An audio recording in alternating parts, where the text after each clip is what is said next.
In this lecture, we shall study a rectangular potential barrier.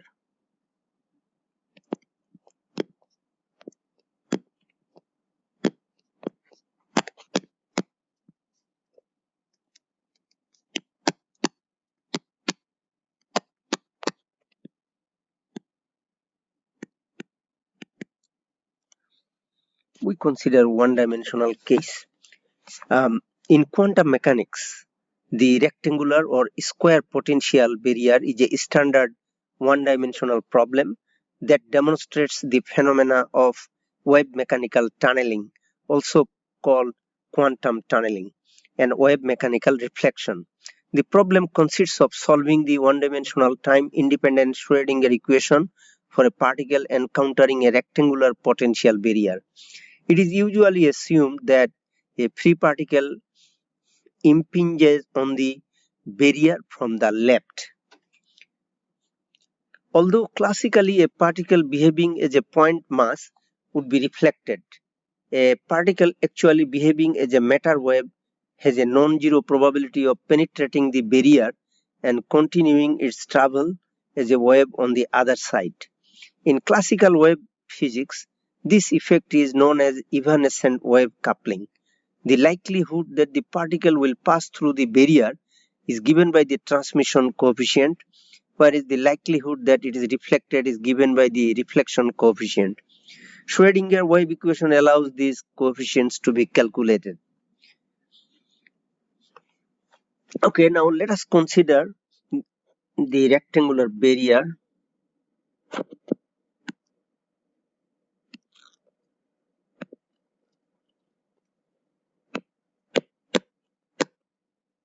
This is x direction.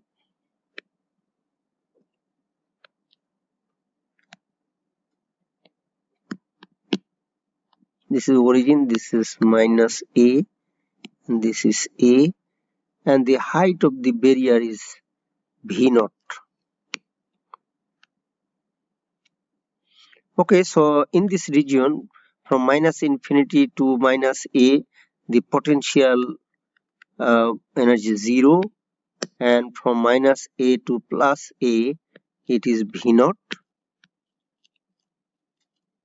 This is v0, and then again from plus a to plus infinity, it is 0. We have three regions here. This is region 1, this is region 2, and this is region 3.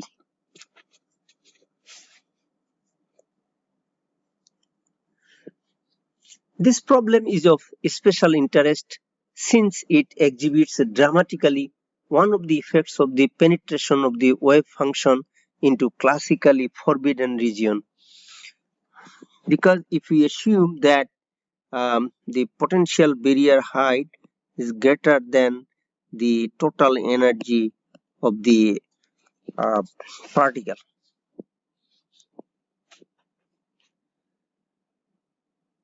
the particle will tunnel through the barrier of height v0 and exceeding their energy E. The potential energy is given by, if mathematically we can define this,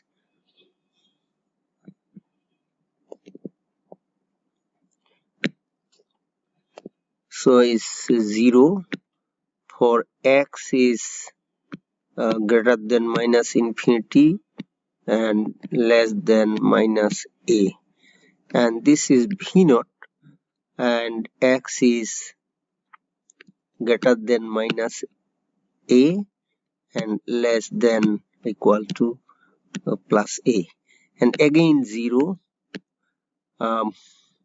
when x is greater than a but less than plus infinity.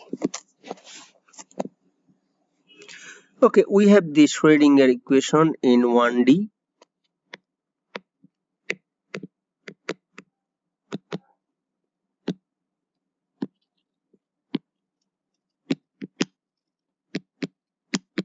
One dimension is minus a square by 2m d square psi by dx square plus V psi equal to psi, where V is the potential energy and E is the total mechanical energy. Now this equation can be rewritten as d square psi by dx square plus twice m, where m is the mass of particle. This is a squared square, and this is E minus V psi is 0. Okay, so here the particle approaching towards the barrier from the left, and a portion of the wave will be reflected, and another portion will be transmitted if the V naught is smaller than the total energy E. But in our case, we assume that the barrier height V naught is greater than the total energy, so there can be an evanescent wave in this region.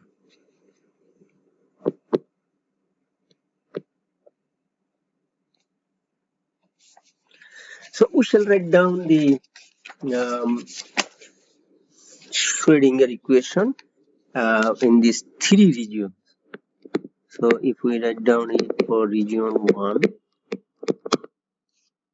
the equation will become d square psi 1, say the wave function in region 1, and in region 1 potential energy is 0, so this is twice m by h cut t square e psi 1 equal to 0.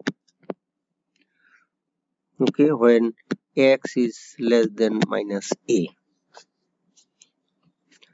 In region 2,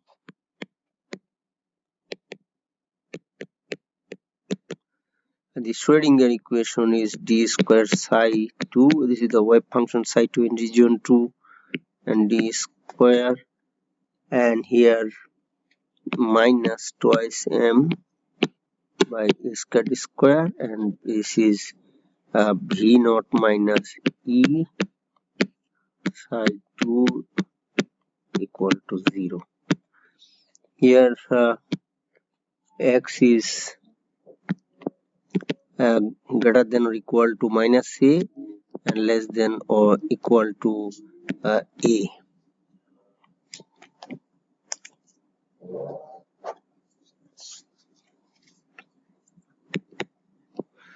Okay, in region 3,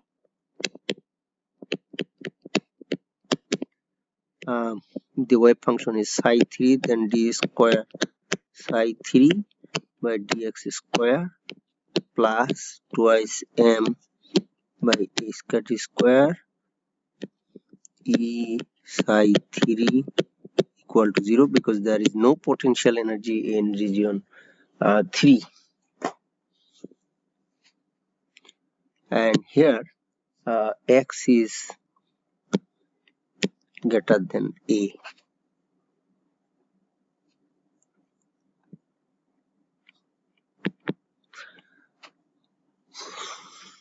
We assume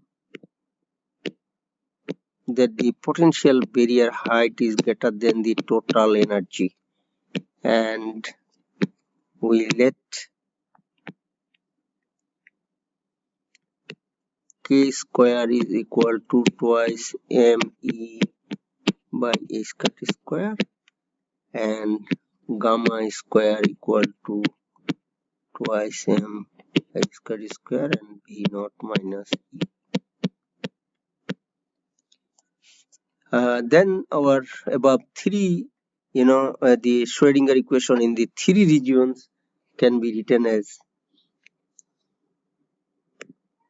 d square psi 1 by dx square plus k square psi 1 equal to 0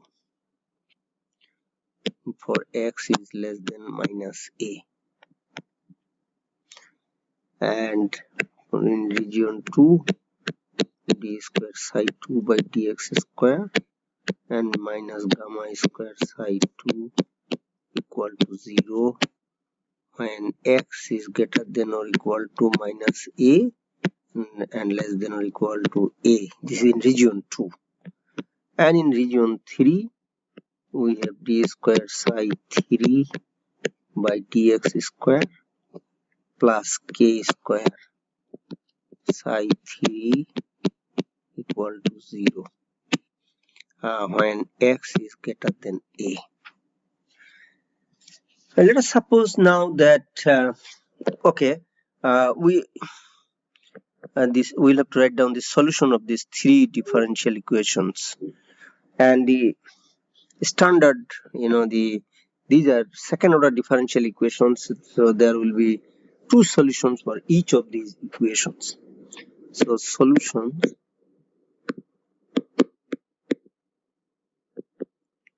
for the first equation, we write down the solution psi 1 depending on x, and it is the incoming wave, that means incident wave is the wave amplitude, and e to the power I k to x, plus reflected wave, there is a possibility for reflection, and it is to the power minus I k x. And this is for x is less than minus A. And psi 2, this will be evanescent wave because there is a minus sign in front of this. So you see minus sign, so this will not be a traveling wave. So it's say B plus to the power gamma x plus B minus to the power minus gamma x. And here when x is in between minus A and plus A. And psi 3 in region 3, the solution can be written as this: to the power ikx plus c minus e to the power minus ikx when x is greater than A.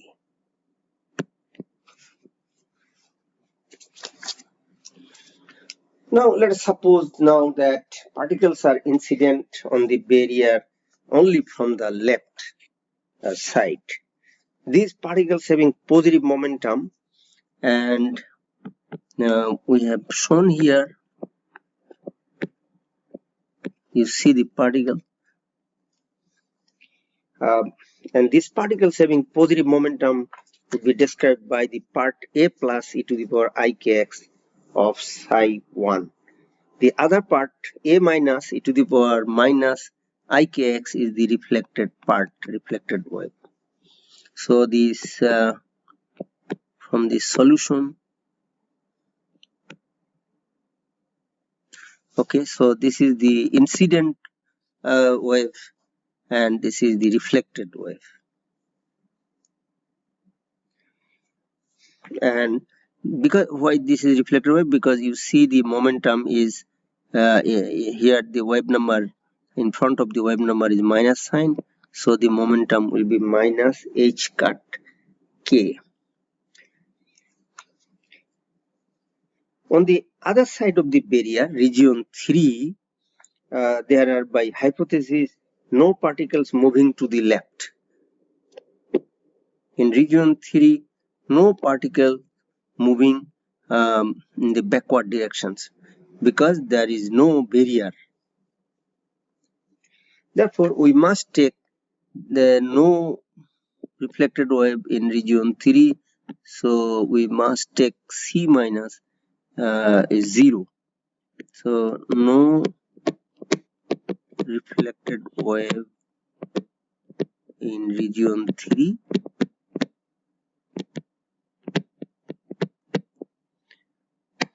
therefore C minus equal to 0.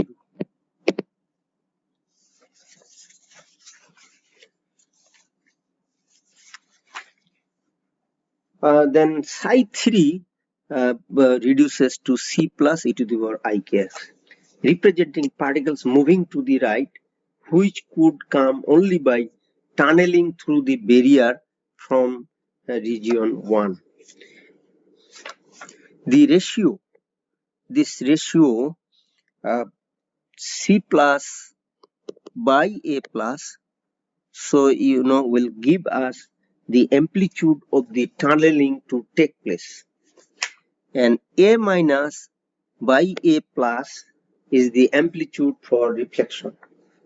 The corresponding probabilities are the modulus square of C plus by A plus and modulus square of A minus by A plus.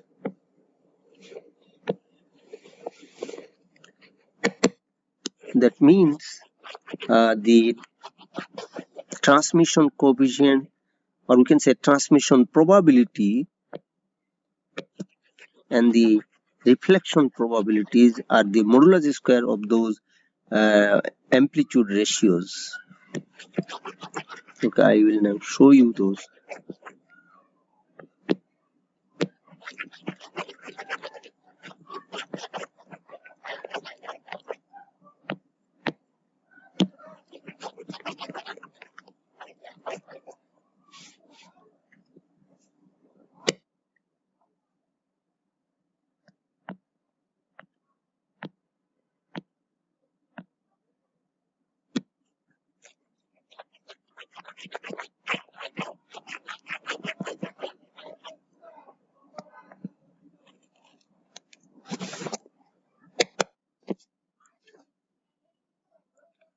So the C plus by A plus, this is the ratio of the amplitudes of the transmitted wave in region 3, and this is the amplitude of the incident wave.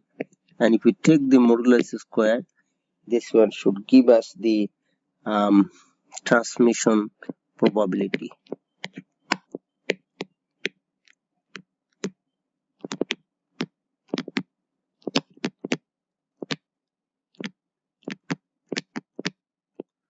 And similarly, the reflection probability is A minus by A plus modulus square.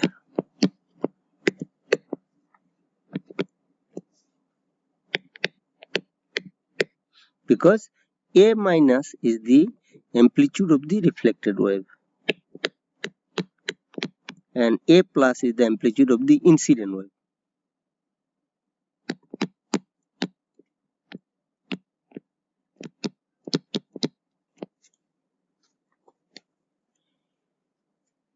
We'll have to apply boundary conditions to find relations between the amplitudes of the incident wave, reflected wave, transmitted wave, etc. Or we call continuity equations, conditions, or boundary conditions.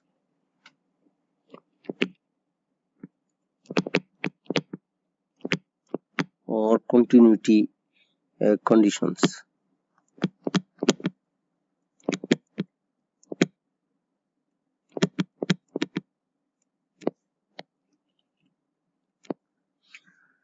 Okay, so at the left boundary, we have psi 1 is equal to psi 2. This is from postulate 1 of quantum theory. And also the first derivatives must be equal of psi 1 and psi 2 at the left boundary.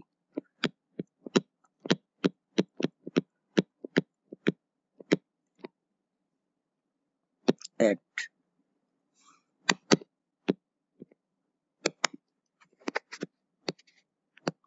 x equal to minus a, left boundary.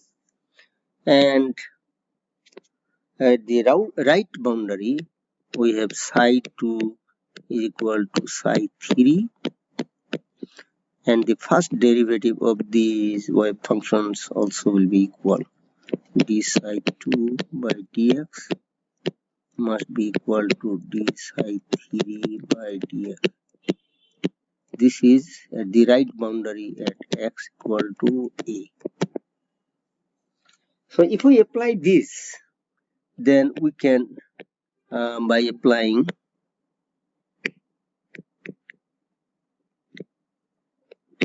the above boundary conditions,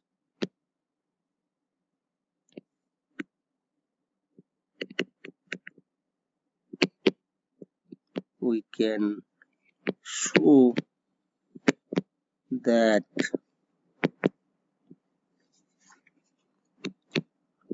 b minus by b plus will be equal to gamma minus ik divided by gamma plus ik, and then e to the power twice gamma a. And also a minus by a plus, which can be shown to be minus I and k square plus gamma square e to the power twice gamma a, and sine into sine hyperbolic twice gamma a divided by minus I k square minus gamma square sine hyperbolic 2 gamma a plus twice gamma a cos hyperbolic twice gamma a. Remember, this I is, this I square equal to minus 1.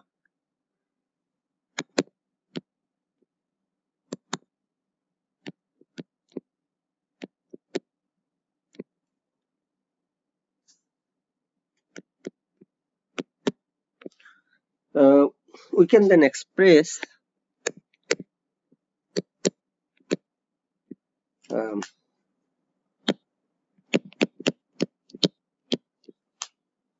C plus by B plus and B plus by A plus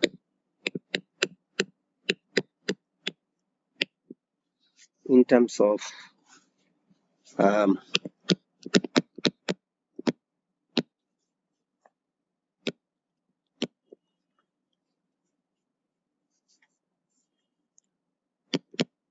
B minus by B plus and A minus by A plus.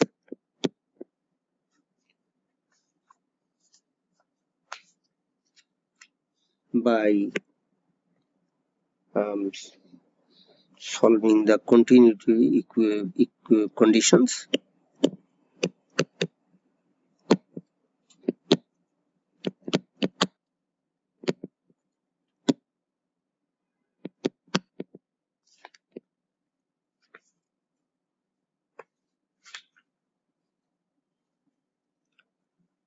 finally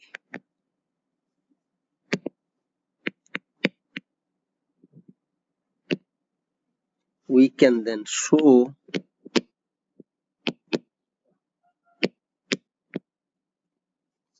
that the transmission amplitude divided by the incident amplitude, that means C plus by A plus, is equal to twice gamma k e to the power minus twice I k a divided by minus I k square minus gamma square sine hyperbolic twice gamma a plus twice gamma k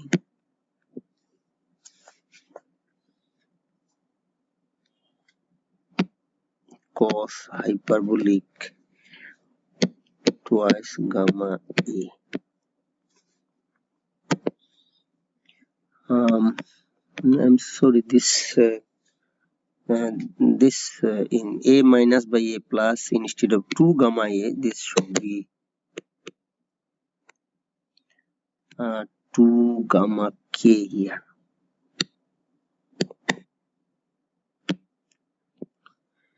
Okay, you can show this, but the calculations or analysis is lengthy but not complicated. So therefore the transmission probability, the amplitude modulus square of this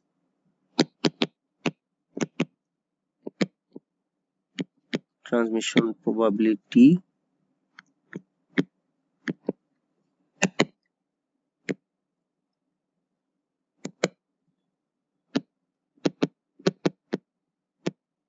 is T is the modulus square of C plus by A plus S. And this can be shown to be 1 plus K square plus gamma square whole square divided by 4 gamma square K square, and here sine hyperbolic square twice gamma A and whole to the power minus 1. Okay, this is the general expression for the transmission probability.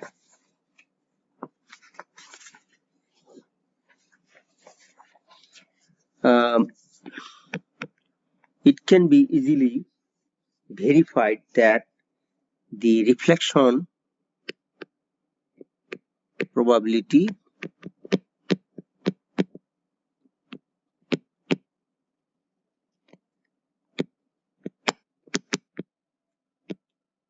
can also be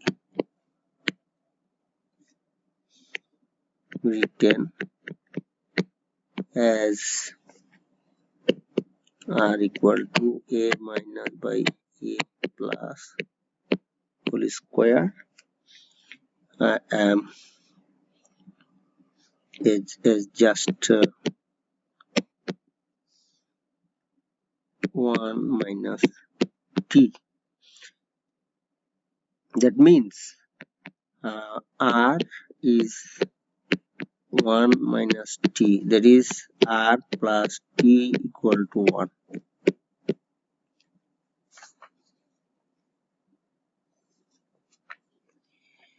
The transmission probability, this expression can be rewritten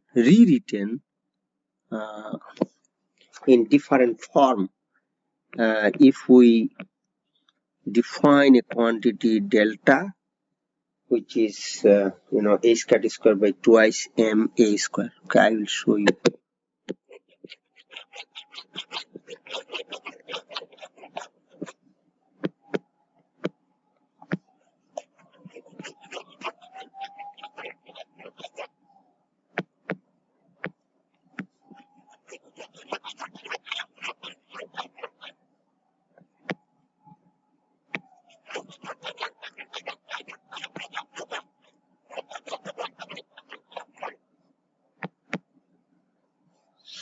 Okay, this expression for the transmission probability, we are interested in particular to this expression, the transmission probability, this one, and we shall rewrite this by defining, as I said, by defining a quantity. We define delta equal to a square divided by twice m a square,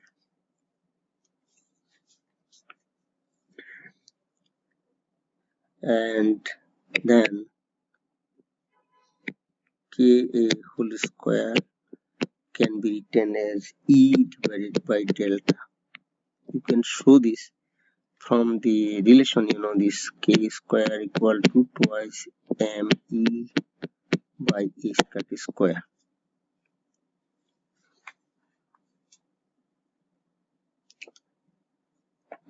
T then can be written as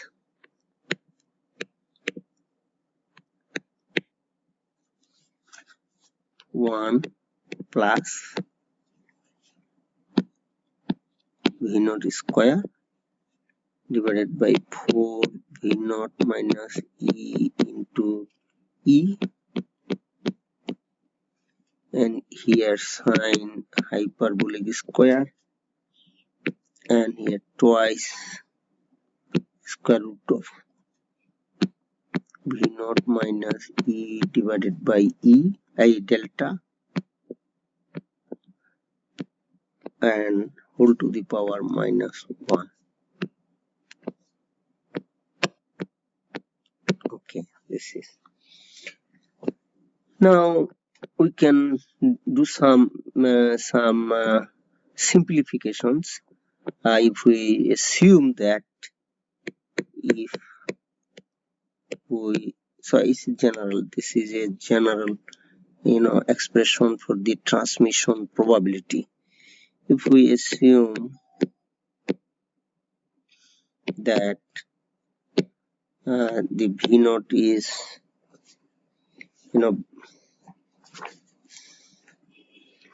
very very greater than V naught minus E naught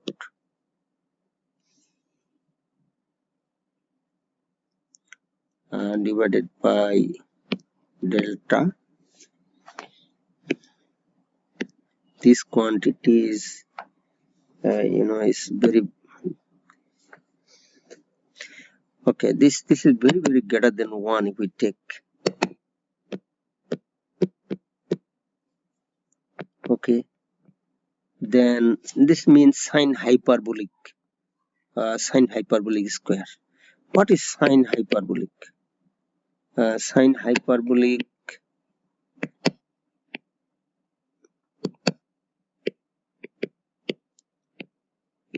function is e to the power y minus e to the power minus y divided by 2.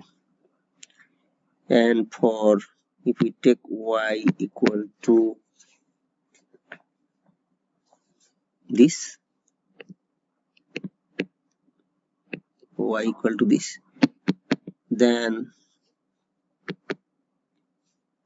we can approximate as this is e to the power y divided by 2.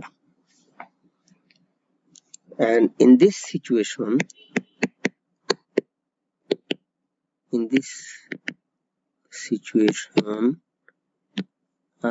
t is simplified to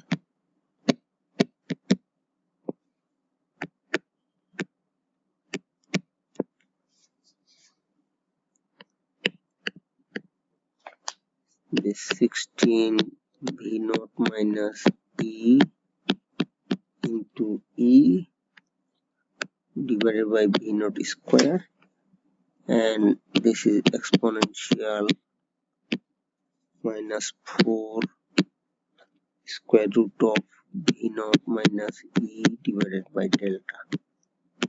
It's easy to show.